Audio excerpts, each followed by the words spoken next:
Araw ng linggo ngayon kaya itong araw na to ay ilalaan naman natin para kay Lord. Ito na rin yung matagal nang hinihiling ni Papa na makasama niya ulit kami sa iisang simbahan kaya hindi na natin palalampasin pa to. Pero bago ang lahat, pinaghanda tayo ng ate ko na masarap na almusal. Dito nga pala kami natulog sa bahay ng ate ko kasi nga nakalimutan kong dalahin yung tent kung saan ako natutulog pag nakila Papa ako. Sabi ko nga sa una kong vlog, dalawa lang yung papag nila Papa kaya hindi kami kasya, lalo na kasama ko yung dalawa kong pamangkin. Malapit nga lang din yung bahay ng ate ko kila Papa, iisang barangay lang sila kaya dito ko na lang naisipang matulog kami. Napakabait at napakasipag talaga nitong ate ko na to. Tignan nyo naman, pinaghanda niya pa kami ng almusal. Pag nakikita ko nga na ganito yung mga kapatid ko sa mga anak nila, nasasabi ko na lang sa sarili ko na ang swerte-swerte ng mga pamangkin ko kasi nga may mga magulang pa sila na pinagsisilbihan sila. Mga magulang na ginagawa ang lahat, nagsasakripisyo para lang meron silang pang araw-araw. Mga magulang na ginagawa ang lahat para lang may kainin kayo sa araw-araw. Lalo na ngayon, hindi biro ang maghanap buhay sa mahal ng bilihin. Lalo na kung estudyante ka pa lang, nag-aaral pa lang, i-appreciate mo dapat yung effort na binibigay ng mga magulang mo para lang mapag-aral ka. Lalo na sa mga nanay, hindi kaya biro ang mag-budget ng pera. Alam mo, ang swerte-swerte mo kung may magulang ka na ginagawa ang lahat para sa'yo. Ang swerte mo kung nag-aaral ka tapos meron kang baon sa araw-araw. Tapos samahan mo pa ng mga magulang na ipaghahanda ka ng umagahan, tanghalian at hapunan. Tapos kapag may sakit ka, aalagaan ka. Minsan nga kahit kaya mo nang subuan yung sarili mo, susubuan ka pa. Alam nyo ba nung nawala yung mama ko, 12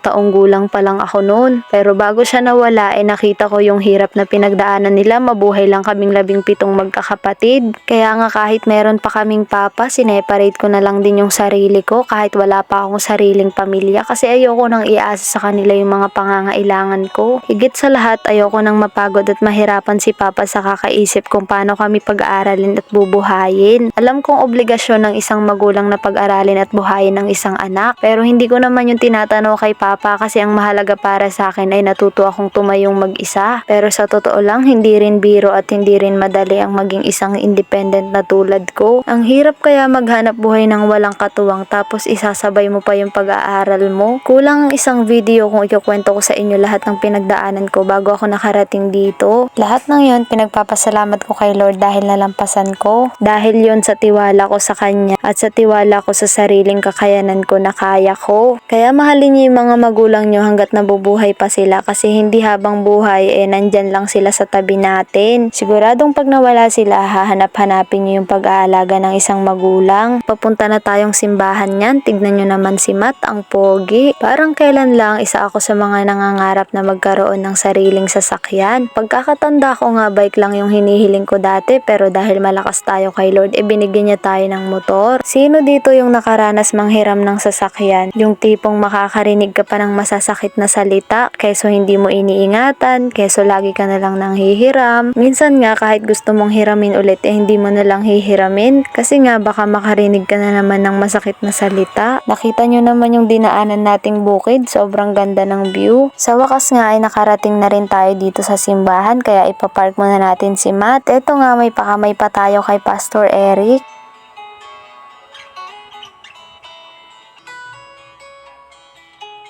Tignan nyo naman kung saan yung church natin, ang ganda-ganda, resort pa nga.